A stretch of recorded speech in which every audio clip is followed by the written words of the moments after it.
Kemarin mohon maaf baru saya sampaikan satu ayat ya, yang wala yusyrik bi ibadati rabbih ahada, yang menerangkan tentang musannif, menerangkan bahwa beribadah itu hendaklah ikhlas semata-mata karena Allah.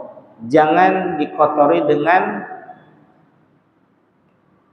mempersekutukan Allah dengan yang lainnya, mempersekutukan Allah dengan sekecil apapun. Tapi hakul yakin, kalau untuk syirik jali kita insya Allah ya hakul yakin tidak mungkin lah ya, seperti menyembah patung, menyembah keris, menyembah pusaka-pusaka dan lain sebagainya, itu tidak mungkin lah, karena kita tahu bahwa yang satu-satunya hak untuk diibadahi Allah adalah Allah Subhanahu wa taala. Cuma yang harus kita waspadai itu adalah syirik khafi. Ada syirik jali, ada syirik khafi. Sebagaimana di dalam musabaqah tilawatil Quran ada khoto jali, ada khoto khafi. Kalau khoto jali, kata Ustadz Agun yang memang sering lomba-lomba MTQ, itu poinnya besar sekali, bisa 4 sampai 6 tergantung kesalahannya. Misalkan harakat fathah dibaca doma, harakat doma dibaca kasroh gitu ya, atau kasar dibaca kasratain atau sukun dibaca tasydid dibaca sukun. Nah, itu khotok jali namanya, kesalahan fatal yang bisa mengakibatkan runtuhnya poin-poin di dalam penilaian musabaqah tilawatil Quran. Beda dengan zikir khafi, seperti mohon maaf karena guru kami sama, yakni Kiai Haji Ahmad Syahid gitu ya, qori internasional pertama. Bahkan beliau adalah gurunya Kiai Haji Muammar ZA, gurunya Kiai Haji Nanang Qasim dan lain sebagainya di Pondok Pesantren Al-Falah Cicalengka. Saya tidak sebutkan namanya ya. Ada beberapa murid saya, kata beliau, ada beberapa murid saya yang secara adab membaca Al-Quran jelas salah itu. Ini qori nasional internasional ya yang membacanya, yang menyampaikannya. Cuma saya ingat gitu. Ada di antara murid-murid saya yang sudah masyhur di Indonesia ini melakukan satu kesalahan, tapi karena sangat khafinya, sangat samarnya itu kesalahan, maka dia tidak dianggap kesalahan. Saya nggak bisa mencontohkan karena saya bukan qori ya. Contoh aja lah. Bismillahirrahmanirrahim. Alhamdulillahi rabbil alamin. Dari bismillah sampai alhamdulillah itu seperti halnya benar secara keseluruhan, padahal ada kesalahannya. Apa itu? Menarik nafas itu khafi, cuma nggak kelihatan, tapi dianggap sebagai suatu kesalahan yang kelebihannya. Maksudnya bisa narik napas panjang, padahal bagi para ahli yang qori yang ahli itu udah ketahuan itu narik napas, tapi karena tekniknya luar biasa, seolah-olah napasnya yang panjang, padahal napasnya yang panjang banget gitu, padahal itu narik napas gitu ya. Itu namanya khafi. Kemudian kalau di dalam tauhid, kalau kita menyembah sesuatu selain Allah, jelas zikir syirik jali lah itu mah. Tapi kalau syirik khafi itu misal mohon maaf, saya contohkan sendiri aja ya. Saya memakai tripod ini, ngaji pakai kamera biar bisa diupload ke YouTube, Facebook, Instagram, TikTok, snack video dan lain sebagainya. Kalau dari awal saya niat ingin popularitas, itu sudah jelas khafi memang, tapi berakibat fatal. Kenapa? Bagi orang yang ahli tauhid dan ahli tasawuf kelihatan banget kalau seandainya ada sesuatu yang tidak selaras dengan penayangan tersebut, misalkan diedit-edit gitu ya, ini mah kurang bagus nih, edit, ini mah kurang halus, potong, segala macam. Tapi kalau seandainya pure untuk dakwah, ya share-share aja tanpa mempedulikan apapun ini dan itu gitu ya. Kecuali kalau kesalahannya fatal, itu baru diedit gitu ya. Kayak Tuan Guru Abdul Somad kan diedit-edit gitu ya untuk para para santrinya gitu ya. Beliau sendiri nggak pernah main segala macam media, beliau mendawah aja. Kalau saya mau berhubung masih belajar, ya ceramah dikit langsung upload gitu ya. Karena di samping untuk dulu ketika ceramah aja biasa aja, tapi dikasih tahu sama Kang Eris, Kang katanya kalau seandainya didokumentasikan bagus nih. Dokumentasikan gimana gitu, ditulis? Enggak, sekarang mah canggih lagi, atau ditinggal di kamera aja katanya. Oh iya, pas awal-awal salah, tidak ada yang upload karena grogi gitu ya. Tapi pas kesini dilihat sama ditimbang-timbang, insya Allah lebih banyak manfaatnya bagi diri saya sendiri, khususnya ya bagi diri saya sendiri, itu untuk menghindarkan kesalahan di masa yang akan datang. Kemudian melekatkan ilmu, apa yang diucapkan kadang lupa lagi, tapi ketika saya lihat kamera gitu ya, ternyata begini ya, kadang saya juga lupa apa yang saya ucapkan gitu. Makanya untuk saya insya Allah mudah-mudahan ini adalah proses belajar dan mengajar. Belajarnya saya berusaha untuk meningkatkan skill keilmuan, dan mengajarnya kalaupun toh bermanfaat bagi orang lain, alhamdulillah gitu ya, tanpa memikirkan apa-apalah insya Allah gitu ya. Nah, bagi keluarga saya pun sama. Ini mungkin insya Allah kedepannya jadi bahan warisan untuk anak istri saya gitu ya. Entah saya sehari 2 hari, sepekan 2 pekan, setahun 2 tahun yang akan datang meninggal, kalau dilihat dari YouTube, dari media, selama media itu masih ada, selama itu pula saya masih bisa menasihati kepada putra-putri saya gitu ya. Jadi insya Allah ini adalah proses belajar dan mengajar. Insya Allah mudah-mudahan ada manfaatnya untuk semuanya. Amin. Baik Bapak hadirin jamaah sekalian, kemarin baru saya sampaikan satu ayat tentang surah Al-Kahfi ayat 11, yakni wala yusyrik bi'ibadati rabbih ahada, dan janganlah engkau memusyrikkan segala sesuatu ketika beribadah kepada Allah Subhanahu wa taala, walaupun sedikit, walaupun seseorang, walaupun apapun itu, yang jelas menduakan Allah, memahakan selain Allah, itu adalah musyrik. Ini terkait dengan pernyataan Syekh Abdul Qadir Al-Jailani bahwa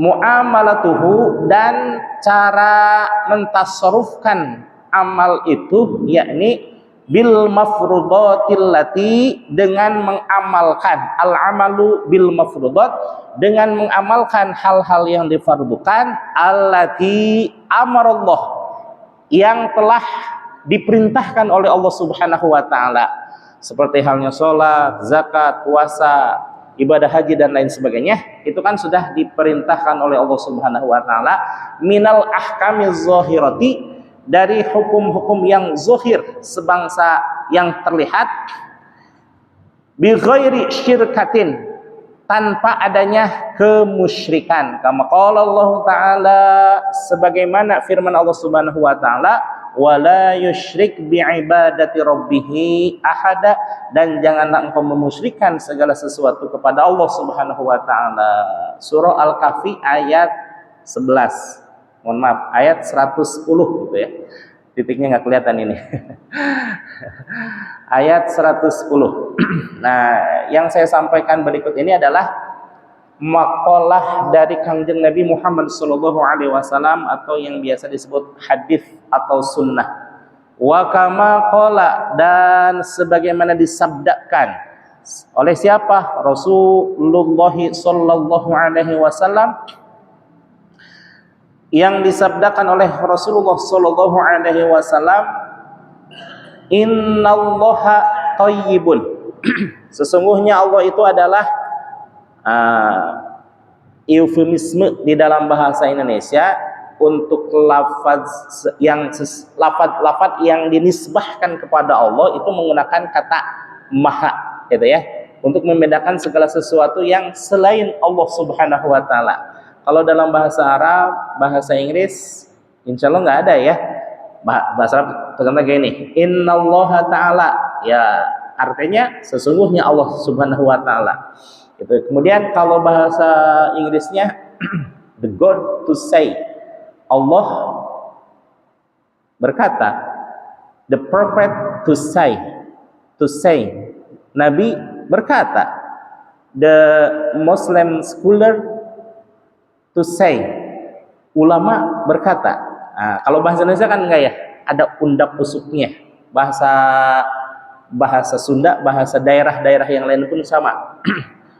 Kalau bahasa Sunda mah innallaha saestuna Gusti Allah. Nah, itu Gusti itu menandakan sesuatu yang paling tinggi. Lafaz utamanya adalah Allah, tapi ada kait Gusti, ada Gusti Allah. Kadang dalam percaturan Sunda yang halus dan Jawa yang halus, kalau tidak memakai Gusti itu seolah-olah tabu gitu ya, karena saking hormatnya gitu ya. Nah, di dalam bahasa Indonesia juga sama ya. Mana tadi? Innallaha, sesungguhnya Allah Subhanahu wa taala thayyibun, zat yang maha baik, zat yang maha istimewa. Thayyib itu dalam arti sesungguhnya thayyib itu baik ya, tapi lagi-lagi dalam bahasa Arab tergantung siagul kalam, bisa bermakna istimewa, bisa bermakna hebat, bisa bermakna baik, bisa bermakna bagus, bisa bermakna antik, cantik, indah. Wah, luar biasa, banyak lah gitu ya. Bahkan kata-kata yang artinya bukan dari kata itu bisa jadi, contoh doroba itu asal katanya adalah memukul, tapi doroba bisa artian pergi, bisa artian meninggalkan, bisa artian melesatkan anak panah, bisa melesatkan bom nuklir dan lain sebagainya, tergantung siagul kalam gitu ya. Innallaha, sesungguhnya Allah Subhanahu wa taala thayyibun, itu adalah zat yang maha baik, wala yuqbalu, dan tidaklah menerima Allah illa thayyiba, kecuali yang baik-baik, amal yang baik, ibadah yang baik, ilmu pengetahuan yang baik. Ada emang ilmu pengetahuan yang tidak baik? Ada ya. Tapi semua ilmu itu berasal dari Allah. Bahkan sihir sekalipun, santet sekalipun, itu asalnya dari Allah. Kenapa? Dulu ketika Allah ingin menguji manusia, Ya'juj apa namanya? Siapa malaikat yang diturunkan untuk menguji keimanan manusia itu? Juz ke-4 berapa? Para hafidz ini hafal nih ya. Nabi Sulaiman, salah satu umatnya, diberikan ujian oleh Allah Subhanahu wa taala, dua malaikat, yang malaikat itu mengajarkan kepada manusia sihir. Apa itu? Surat apa?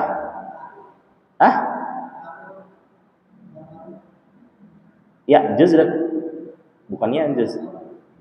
Harut dan Marut. Subhanallah, luar biasa. Ini enaknya ngaji di hadapan para hafidz ya.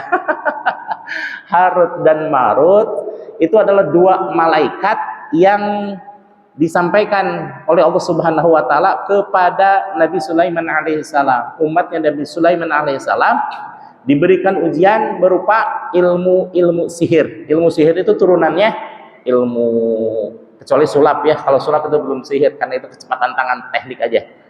Sihir, nujum, santet, fudu dan lain sebagainya lah gitulah yang magic ya. Yang magic bukan berarti yang mistik ya. Karena mistik itu kesukaan saya. Apa itu? Amis seetik alias kopi. Amisnya seetik gitu. Enggak. Nah, yang magic itu diajarkan oleh Harut dan Marut. Bagaimana cara melumpuhkan seseorang, bagaimana menjatuhkan seseorang tanpa menyentuh, bagaimana menceraikan antara suami istri, bagaimana membuat huru hara di sebuah keluarga, bagaimana membuat benci seorang anak terhadap ayah terhadap anak dan lain sebagainya. Itu sebenarnya untuk ujian. Nah, ketika selesai masa ujian itu, ilmu itu tidak dihanguskan sama sekali. Ada yang mengajarkan, kemudian terus diajarkan, lupa pada akhirnya bahwa ilmu itu untuk menguji manusia. Ya, sama zaman jahiliyah dulu juga. Itu mereka mendirikan patung sebanyak 360 patung di sekitar Ka'bah. Itu sebenarnya mereka menghormati orang-orang soleh di kalangan mereka. Pas kesini, anak, cucu. Nah, dari cucu mulai rupa itu. Oh, ternyata risalah tidak disampaikan kepada anak-anaknya bahwa itu hanya sekedar penghormatan kepada orang soleh. Kalau sekarang mohon maaf. Ada foto Gus Dur ditempelin di rumah. Ada foto Habib Ali Kuitang ditempelin di rumah. Nah, orang tuanya tetap adalah anak soleh, orang soleh yang menghormati kepada foto-foto tersebut gitu ya. Tapi ketika anaknya diturunkan itu rumah, tidak disampaikan risalahnya. Nah, bahwa ini tuh ayah kagum dengan mereka karena mereka pejuang Islam, karena mereka penuntut ilmu yang hebat, karena mereka tahan di dalam ujian dan penderitaan sehingga mereka betul-betul menjadi soleh.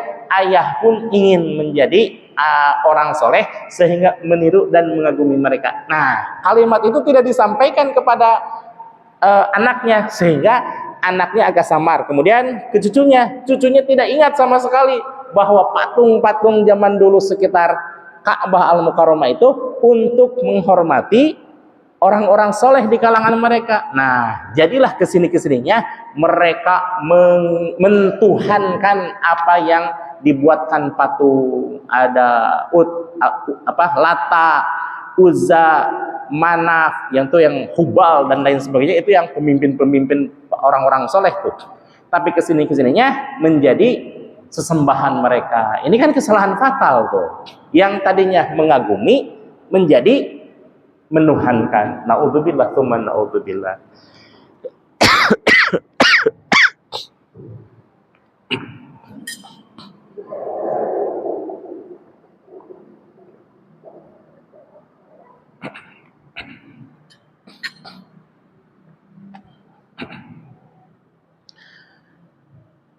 Innallaha thayyibun.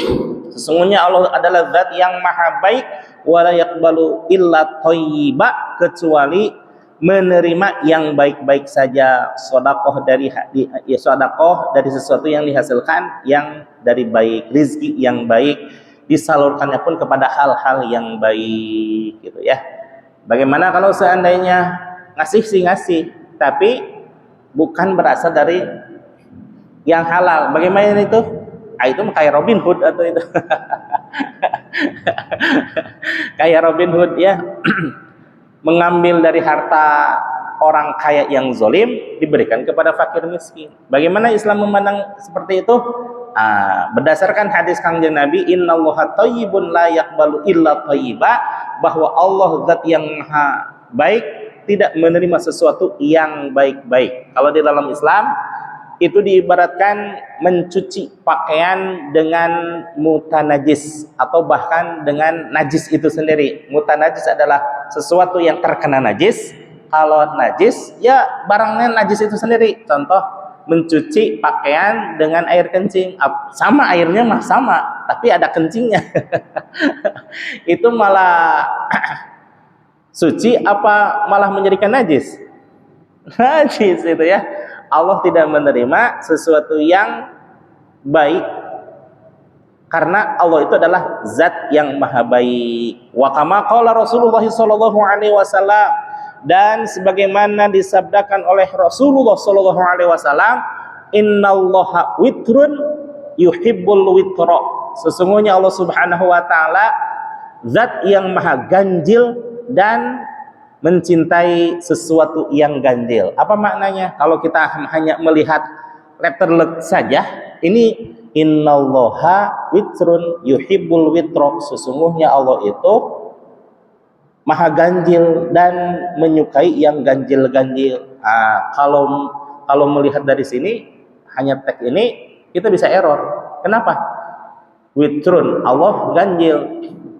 Lalu di rumah tangga kan ada dua, suami dan istri.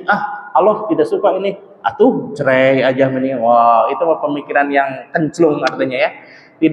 Tidak menempatkan sebuah penafsiran pada tempatnya. Witrun ini dalam artian kaitannya dengan wala tusyrik bi ibadatihi syai'a, wala yusyrik bi ibadati rabbih ahada. Dan jangan sekali-kali memusyrikan Allah. Allah itu satu dan hanya kepada Allah lah kita beribadat. Begitu maksudnya gitu ya. Jangan sesuatu yang witr-witr saja gitu.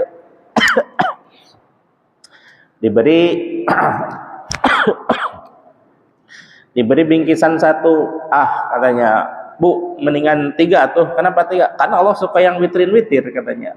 Suka yang ganjil-ganjil. Makanya berinya 3 tuh. Tidak bisa gitu ya.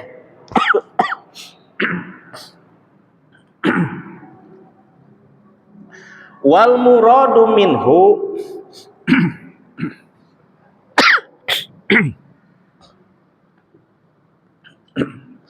wal muradu minhu, dan adapun yang dimaksud dengan ayat yang di atas dan 2 hadis yang di atas.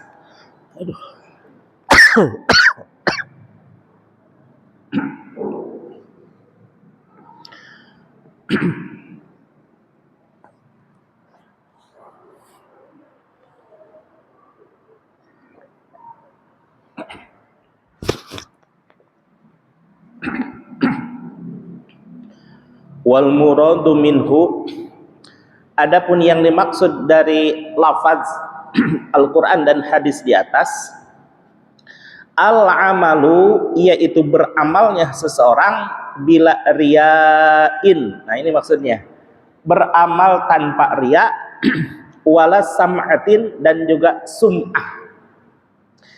Kalau riya kan ingin dilihat oleh orang lain, kalau sum'ah ingin didengar oleh orang lain. Berarti kalau kita beribadah, hendaklah hanya satu saja yang dituju. Apa tujuannya? Beribadah hanya kepada Allah dan tidak ingin surga, tidak ingin diberi kelancaran dunia, tidak ingin takut kepada neraka dan lain sebagainya. Ibadah mah ibadah aja. Beda. Nah, kita dulu, entah Bapak, kalau saya sudah jelas nih, ketika dulu ya, ketika kecil, mau disuruh orang tua beli sayur ke warung, kalau seandainya ada apa kira-kira? Ada upahnya ya? Saya itu. Mat, tolong bantu emak beli cengek, beli kerupuk, beli terasi, beli kangkung dan lain sebagainya ke warung. Setiap ke warung dikasih buru, setiap warung dikasih buru. Itu namanya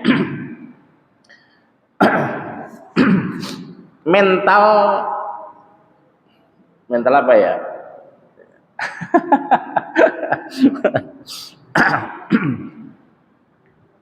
Kalau dulu guru saya mengibaratkan ada Islam sejati, ada Islam pedati, ada Islam japati. Japati itu merpati ya, merpati gitu ya. Islam merpati bagaimana? Islam merpati adalah mau maju kalau seandainya dikasih upah, dikasih jagung, dikasih biji-bijian dan lain sebagainya. Sebagaimana di Ancol gitu ya, yang pelatih lumba-lumba itu mau untuk beratraksi kalau seandainya si pelatihnya ngasih apa? Ngasih ikan. Itu sebagai buruh. Si lumba-lumba karena dulunya dilatih untuk melakukan atraksi-atraksi, sehingga dengan dalam alam bawah sadar mereka itu para ikan lumba-lumba gitu ya, bahkan ikan paus, kalau seandainya saya melakukan ini pasti akan dikasih oleh pelatih. Terus sampai seperti itu. Dan tidak mungkin ikan hiu dan paus melakukan atraksi tanpa dikasih apa-apa, betul tidak? Karena sudah tertanam di dalam pikiran, dalam naluri mereka, bahwa mereka beratraksi maka akan mendapatkan sesuatu. Yang kedua, Islam pedati. Islam pedati itu apa? Islam pedati seseorang yang mau untuk melakukan sesuatu kalau didorong-dorong. Pedati namanya juga ya, entah ditarik atau didorong baru bisa maju. Nah, kalau Islam sejati bagaimana? Seseorang yang melaksanakan ibadah tidak karena ingin kelancaran duniawi, tidak karena takut kepada neraka, juga tidak ingin karena surga. Kenapa? Yang namanya kelancaran dunia, yang namanya kengerian neraka, yang namanya keindahan surga, itu kan makhluk-makhluk Allah. Surga, neraka, makhluk Allah bukan? Makhluk Allah. Kita dan semuanya makhluk Allah bukan? Makhluk Allah. Berarti kita dengan neraka dari sisi penciptaan sama apa tidak? Sama. Jadi kenapa kita harus berharap pada surga dan neraka? Kita hanya berharap pada Allah. Ini makna dari wala yusyrik bi ibadati rabbih ahada. Dan juga pengertian dari hadis Kangjeng Nabi, innallaha thayyibun wala yaqbalu illa thayyiba. Dan juga innallaha witrun yuhibbul witra. Sesungguhnya Allah Subhanahu wa taala zat yang maha ganjil dan mencintai yang ganjil-ganjil. Dicintai ini, mencintai yang ganjil-ganjil bukan sesuatu yang lain, tetapi yang dimaksud, kata Syekh Abdul Qadir Al-Jailani,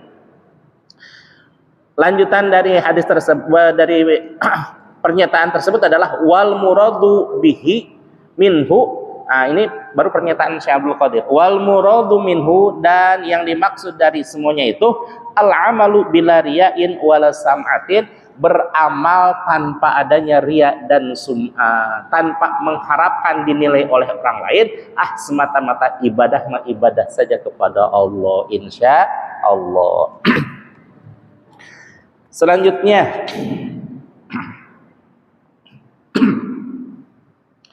ini ada satu kalimat yang agak rancu ya. Kalau saya melihat di kitab ini warihuhu, tapi kalau di kitab yang satunya lagi, yang tipis dia, yang tipis Kang Agus, kitabnya yang gede apa yang tipis? Gede ya. Kalau yang tipis ribhun, kalau di sini rihun. Artinya berbeda. Kalau rihun wangi-wangian, parfum, itu namanya rihun dalam bahasa Arab. Yang kedua ribhun, keuntungan. Saya lihat dari Siagul Kalam satu alennya ini, ternyata lebih cocok kalau diartikan maknanya menjadi ribhun, yaitu keuntungan. Kita ambil aja lafadznya ribhun aja ya. Waribhuhu, adapun keuntungan. Keuntungan apa? Keuntungan di dalam beribadah kepada Allah fid dunya, di dunia ini, al wilayatu ialah kewalian, wal mukasyafatu dan terbukanya hijab kepada Allah Subhanahu wa taala. Karena di antara kita dengan Allah itu ada 999, hampir 1000 hijab lah ya. 1000 hijab itu kalau beribadah buka hijab, beribadah buka hijab, buka hijab juga buka hijab. Sampai pada suatu saat seseorang diizinkan oleh Allah Subhanahu wa taala untuk mukasyafah, terbukanya hijab kita kepada Allah, gitu ya. Tapi yang dilihat bukan Allah, bukan, tapi sesuatu yang menandai